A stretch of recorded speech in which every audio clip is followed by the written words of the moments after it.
General Hospital spoilers suggest that we have a July sweeps preview for you. So let's talk about all the highs and lows that await in Port Charles. Some amazing tales will take center stage, with fans expecting dramatic disclosures and a long-awaited comeback. For starters, chaos could break out when Willow Tate and Drew Kane race to the altar. Disaster could hit since Willow appears to be standing firm and moving forward with her hasty wedding plans. Could Tracy Quartermaine reveal Drew's hookups with Nina Reeves and derail the ceremony? Could Nina spill the beans to stop the wedding and keep Willow from becoming Drew's wife?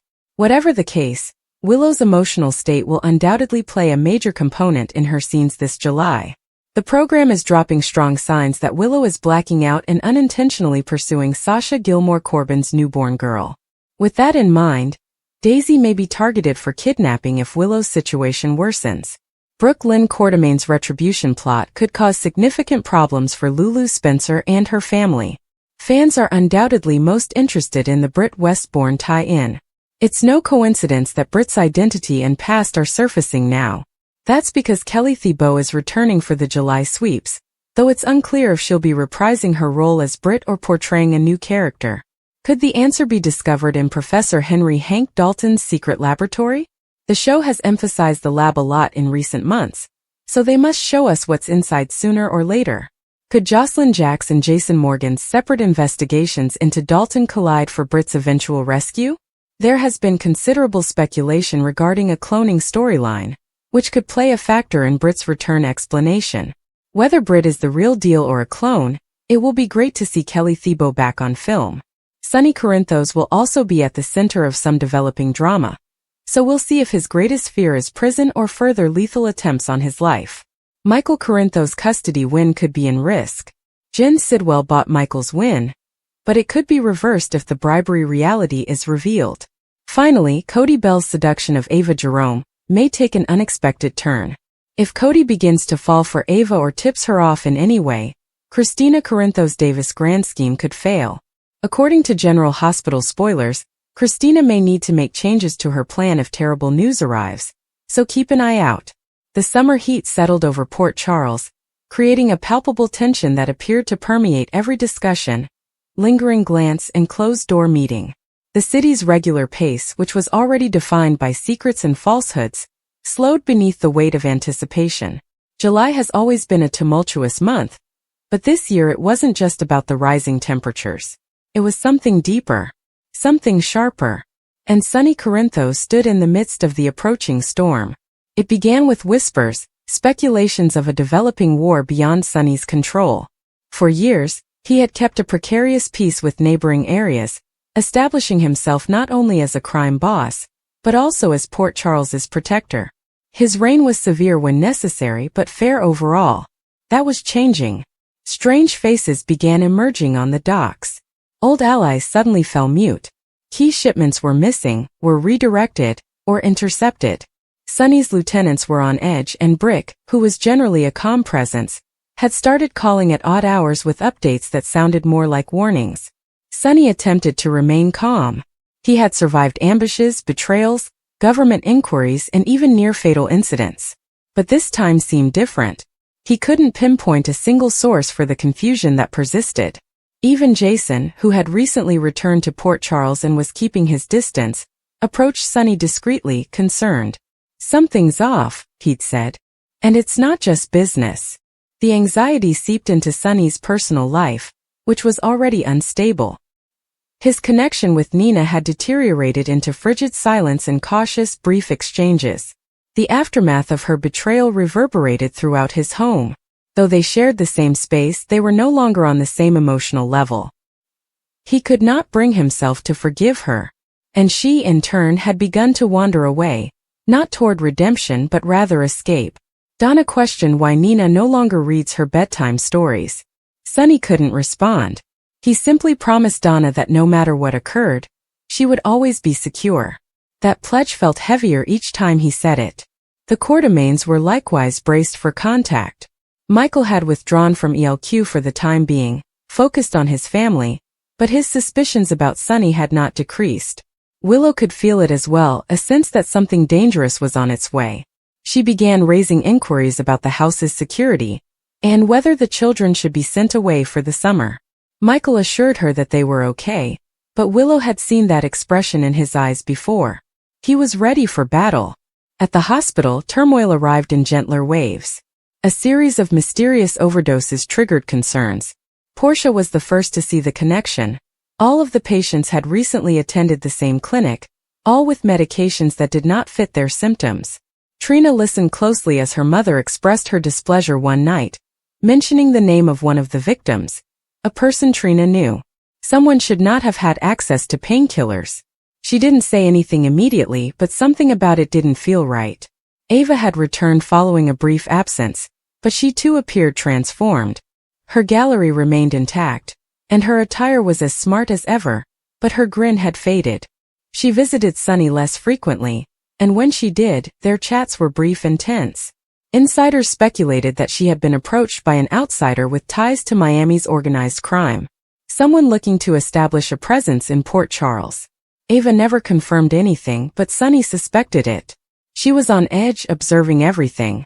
Then came the fire. It erupted abruptly at a beachfront warehouse owned by Corinthos Coffee. Flames devoured the building before firefighters could arrive. And by the next morning, all that remained was a smoldering ruin. A message was left there, charred at the edges but still legible. It said, "This is only the beginning."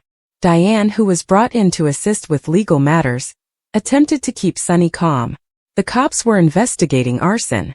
The insurance firms would investigate. None of this mattered to Sunny. This was not about money. It was a message. He convened a meeting. Jason was there. Dex, Brick, and even Carly, who had moved on publicly but felt danger approaching her children, showed up. They all agreed that the game had altered. Someone was systematically undermining Sunny's empire. Jason made a startling comment. "It's not about control. It is personal." Then came the news, which shook the entire town. Christina was attacked in an alley behind Charlie's pub. She had gone outside after closing to take a call, and never returned inside. Hours later, TJ discovered her sprawled by the dumpsters, injured and barely conscious. Nothing was stolen. There is no trace of forced entry. Simply a clean, targeted assault. Sunny's outrage was immediate. The hospital attempted to stabilize Christina, but her injuries were severe enough to keep her comatose for over 2 days. During that time, Sunny blocked everything else out. He sat by her bedside, fingers tight and mind racing. He placed one call after another. Threats, promises, demands. But nobody knew anything. No one is believable, at least. Christina struggled to talk as she awoke. Her memories of the attack were fragmented. A shadow, a gloved hand, a deep voice called her name. It was not arbitrary. It was targeted. They were after Sunny's family. Sunny instructed Carly to take Donna and leave town temporarily. He instructed Michael to strengthen security around Wiley and Amelia. Willow offered to take them to her mother's cottage away from the city. For once, Michael did not argue. He nodded grudgingly and packed the suitcases that evening. Meanwhile, Sam was drawn into a case she had not anticipated. Dante had been looking into a number of seemingly unrelated break-ins throughout town low-level activity. But as he joined the dots with Sam, a peculiar pattern appeared. Each house had one thing in common. An old file or record pertaining to the Corinthos group had been stored there, possibly unwittingly. An antique ledger, a photo, and a letter. Someone was compiling a dossier. Sam understood what that meant. Someone was prepared to expose or destroy Sunny, both physically and legally. Then the unthinkable occurred. A second explosion. This time it was not a warehouse. It was a transport truck, apparently empty and intended to remain parked till further notice. When it burst in the hospital parking lot, chaos ensued. There were no fatalities, but several nurses were injured, and the ER wing sustained significant damage. The truck was entered an hour before the blast, according to security footage, but the figure was camouflaged and untraceable. Curtis stepped up. He and Marshall began their own investigation, enlisting help and making street-level connections.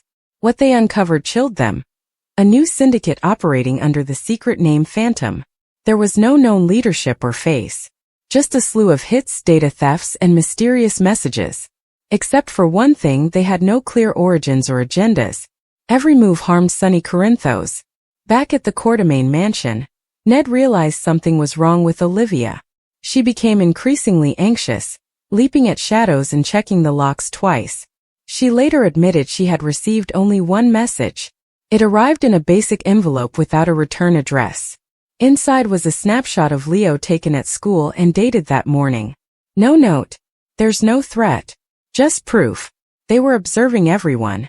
Anna and Valentine were dragged into the situation when a shipment of WSB technology vanished in-way to a confidential research center in upstate New York. At first it appeared unrelated, but Anna discovered a common thread. One of the stolen equipment items was a biometric scanner. The kind used to get access to highly secure financial systems. Did not make sense. Unless someone was planning to drain Sunny's legitimate and potentially illegal businesses. Then the ultimate blow arrived. Nina was found unconscious in her Crimson office, with her desk ransacked and her laptop missing. There was no evidence of forced entry, but her assistant had noticed an unfamiliar person lurking in the lobby earlier that day. She hadn't given it any thought up until now. Nina lived, but her message was obvious. Sunny had attempted to protect her despite everything, but now not even she was safe. Port Charles transformed into a fortress. People had secured their doors earlier, gossip flew through every diner, and every flicker of light at night was eyed with suspicion. Corinthos was under siege, and nobody knew who the enemy was. Sunny started breaking, not publicly but internally. He was angry, more paranoid, and made judgments more quickly and forcefully than normal. He refused to sleep. He hardly ate. Even Jason was concerned. "This isn't sustainable," he explained. "You'll collapse." But Sunny could not stop. Because whomever was behind this was targeting more than just him. They were seeking his soul. In the midst of the chaos, Sasha took baby Liam to the hospital for a checkup. She came across Sunny in the corridor and hesitated. "You look like hell," she replied quietly. He managed a broken smile. "Welcome to the show." She did not push, but she looked down at Liam and said, "They always come for the heart first." It stayed with Sunny. As the month progressed, the trap became increasingly tight. Port Charles was no longer just a place of recognized faces and long-held grudges. It had become a stage for something far darker. The following step was not evident. The opponent was not apparent. However, the harm was undeniable, and Sunny sensed the end was near. The question was, who will survive? General Hospital spoilers state that Trina Robinson is becoming increasingly frustrated with Drew Kane's conduct. Trina's fury is clearly mounting, and it could explode in the form of a devastating hidden disclosure. Curtis Ashford and Portia Robinson may be getting divorced as a result of all the Drew drama. Trina's family is struggling, but she is actually more concerned about Kai Taylor at this time. Kai, like Willow Tate, is disregarding the red signs and skeptics about Drew. Kai is clearly under some strange spell, clinging to the assumption that Drew is a good guy at heart. Trina will become even more concerned if Kai says he has accepted Drew's paid internship offer. Drew seemed to be exploring every option to bring Kai into his circle, so Trina may have had enough. Could Trina destroy Drew and reveal Kai's true colors in the process? If Trina finds a method to achieve this, you can guarantee she'll cause havoc. Nina Reeves and Ava Jerome just had a detailed talk about Nina's big secret concerning Drew on GH's June 20th episode. It probably wasn't a smart idea to talk about Nina and Drew's intense hookups at the gallery, where there could be eavesdroppers, particularly Trina. Although Trina was in bed with Kai when the conversation began, she may have heard the end of it when she arrived to the gallery. There's considerable wiggle room, especially after Trina apologized to Ava for being late. If the GH writers chose to play it that way, that late arrival may have meant standing around the corner listening. Trina might have snooped and waited for Nina to leave before making her presence known. Even if Trina is unaware of Nina and Drew's secret, she may learn about it in the future. Ava and Nina can't stop talking about it, so there may be other opportunities to eavesdrop as well. Whatever the case, we might imagine Trina exposing Drew as a crook and destroying his life. Would Kai think differently of Drew if he knew he was sleeping with Willow's mother and destroying her marriage to Michael Corinthos? Of course, Trina should proceed with caution because such a plan could backfire. Kai might turn against Trina if she makes this move, but she has to try. According to General Hospital spoilers, Trina will do everything she can to stop Drew's influence over Kai, so stay tuned for any startling developments. Trina Robinson never intended to become the center of a scandal that would rock Port Charles to its core, but once she found what Drew Kane had been hiding, and how intimately entangled Nina Reeves was in it, she couldn't keep quiet. Trina had seen too many people she loved about get damaged by secrets and falsehoods, and if she didn't speak up now, the situation would only worsen. For months, the truth had been sitting in front of everyone, wrapped in carefully timed half-truths and reconciliations that seemed suspicious. But as she pulled the thread, it unraveled everything. It began when Trina assisted Ava Jerome in sorting through some old gallery goods that had been temporarily moved to Drew's storage facility. Ava had recently grown more trusting of Trina, and with the upheaval surrounding Nicholas and Esme, she had begun to rely on Trina more than normal. What should have been a regular categorizing operation became weird when Trina discovered a folder wedged between two pieces of framed art. It was unsigned and half-torn, but within were documents like handwritten notes, bank statements, and even a few images. Trina initially assumed it was a commercial deal. Drew was involved in a number of businesses, particularly after returning to Port Charles and attempting to redefine his role in the Quatermain Empire. But as she looked through the materials, a clearer and more alarming picture began to emerge. The notes were not about investments. They described Drew and Nina's meetings, which had place long before she and Sonny went public. The timestamps dated back months. One note suggested an overnight stay at a property Drew had bought in upstate New York through a shell corporation. Another mentioned a payment made to quiet someone who had seen the two of them kissing in the Metro Court parking lot. Trina did not want to believe it. Drew had always struck her as a decent man, perhaps troubled and not always trustworthy, but decent nonetheless. And Nina? Despite her imperfections, she had battled so hard to become a grandma, to earn forgiveness, and to re-enter Willow's life. If she had been involved with Drew without Sonny's knowledge, and Drew had supported it while seeming to care about Willow and her future, then everything was poisoned. It was a betrayal at many levels. She handed the documents to Ava, who was as astonished as Trina had been. Ava confirmed that the handwriting on the notes was Drew's, and the images were not doctored. One of them depicted Drew and Nina laughing barefoot on a deserted beach, when Sonny was supposed to be on a business trip and Willow had just returned home from the hospital following her bone marrow transplant. It was a deadline that could not be disregarded. First, Ava advised caution. "This could destroy people," she stated. "You don't know how far the fallout could go." But Trina already knew. If this became public, it would have an impact on more than just Drew and Nina's life. Willow would be devastated. Sonny would feel embarrassed and betrayed. Michael, who had recently begun to mend ties with Drew and Nina for the sake of peace, would lose his mind. Carly would rage.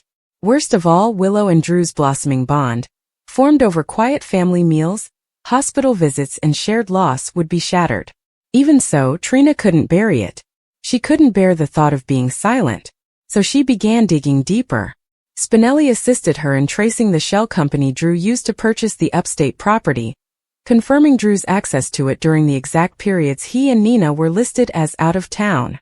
Jocelyn, who was initially hesitant to get involved, granted Trina access to some deleted messages from Carly's phone backup. Carly had thought something was up with Drew, and began to wonder where he went on certain weekends. But she had convinced herself that it was stress, guilt over Scout, or residual love for Sam. The deeper Trina descended, the more undeniable it became.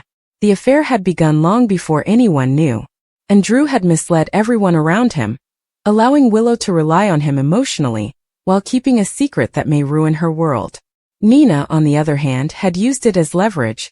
Her relationship with Sonny had always been precarious, and this secret with Drew provided her just enough power to feel safe. Trina addressed Drew discreetly, hoping that he would deny it or provide an explanation.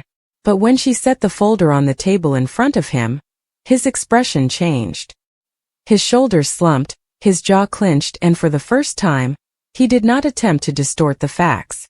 "You don't understand what it was like," he said. "I was in a dark place. Carly had shut me out. Nina and I connected. You don't get to use your pain as an excuse to betray everyone," Trina said. "Willow trusted you. Sonny trusted you. Hell, Carly adored you. And you utilized all of this to play a hidden game with Nina?" Do you think that is okay? Drew's silence spoke everything. Trina assigned him a deadline. You come clean. Or I will. He did not. So she did. It began with the charity gala at the Metro Court. Willow, Sunny, Carly, Michael, and even Nina, who was dressed in soft pastels and smiled like she belonged, were all present. Trina hadn't intended to make it public that night, but when she saw Drew standing with Willow, his hand quickly caressing her back in a too intimate gesture, she couldn't remain silent. She got up to the podium for an unscheduled speech and told the audience everything. The gasps came first. Then there was shouting. Carly stood frozen. Willow's hand rose to her mouth. Michael turned to Drew, fists clenched, and Sunny's look was pure steel. What have you just said? Nina asked, her voice shaking. Trina did not waver.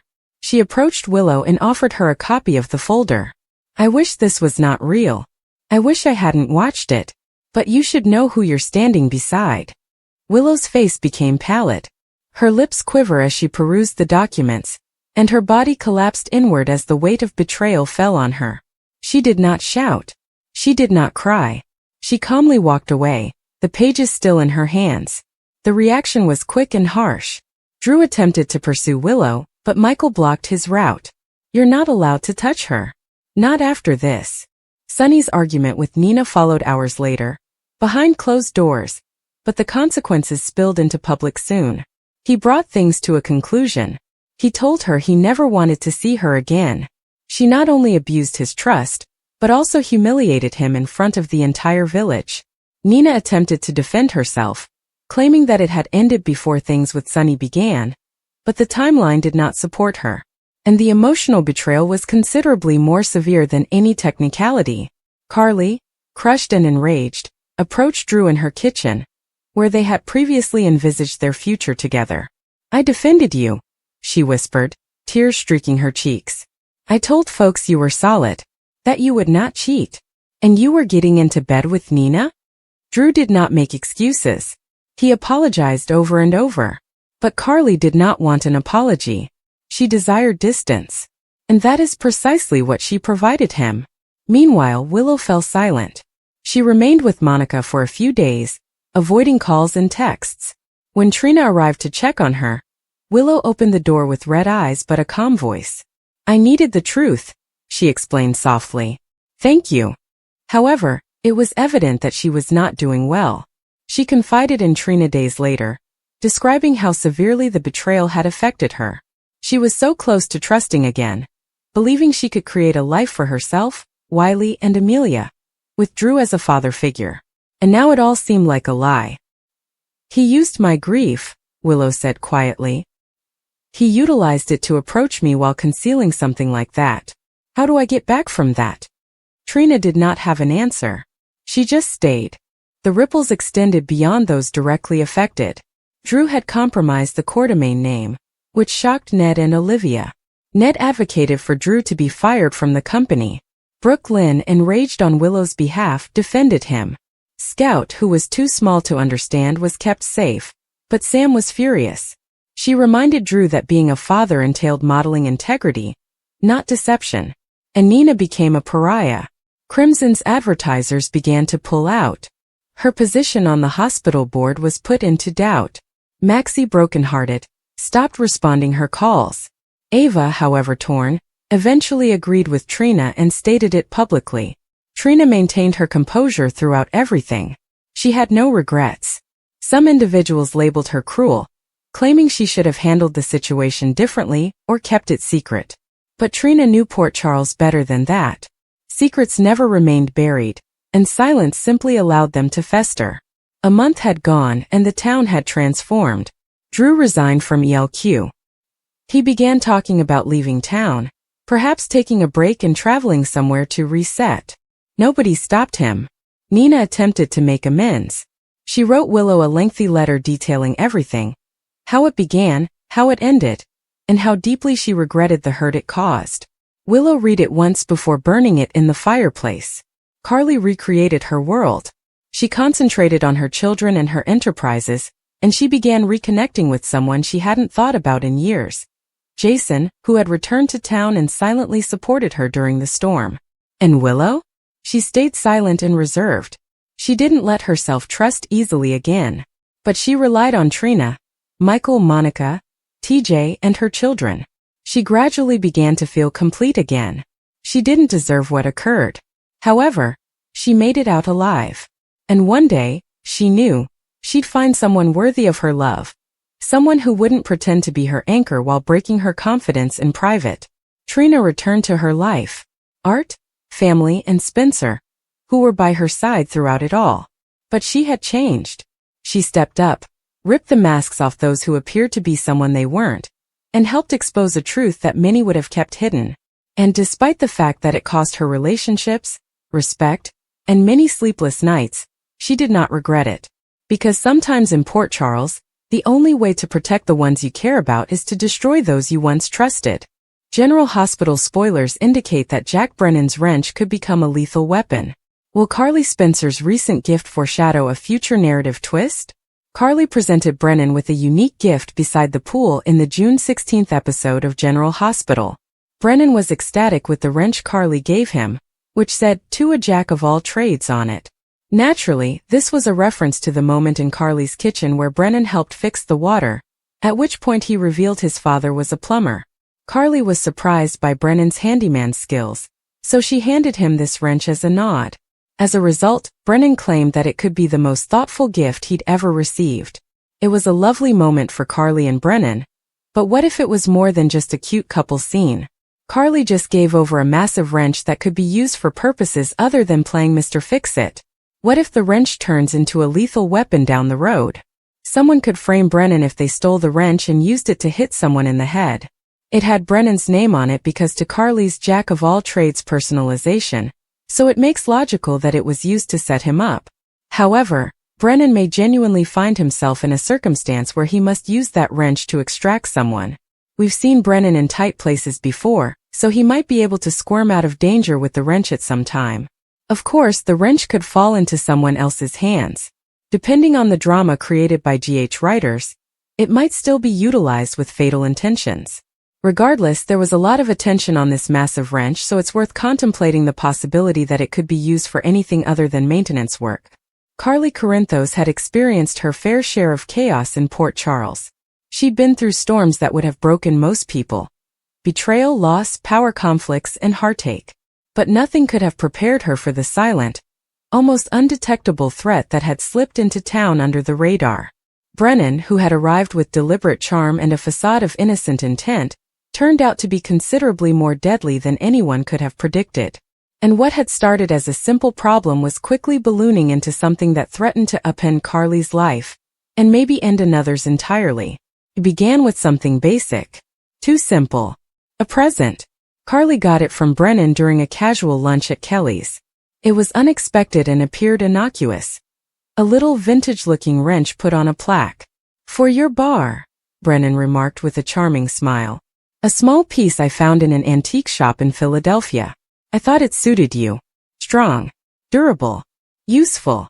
Carly had accepted it with a small laugh, finding it strange but weirdly charming.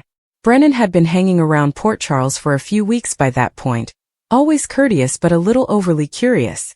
He asked questions that he had no business asking. He seems interested in everything and everyone. He maintained his tone light and friendly, never crossing the line. Carly still had intuition, and something about him didn't feel right. She took the wrench and hid it behind the bar at Kelly's, almost forgetting about it until days later, when she mentioned it to Drew over drinks. He'd narrowed his gaze.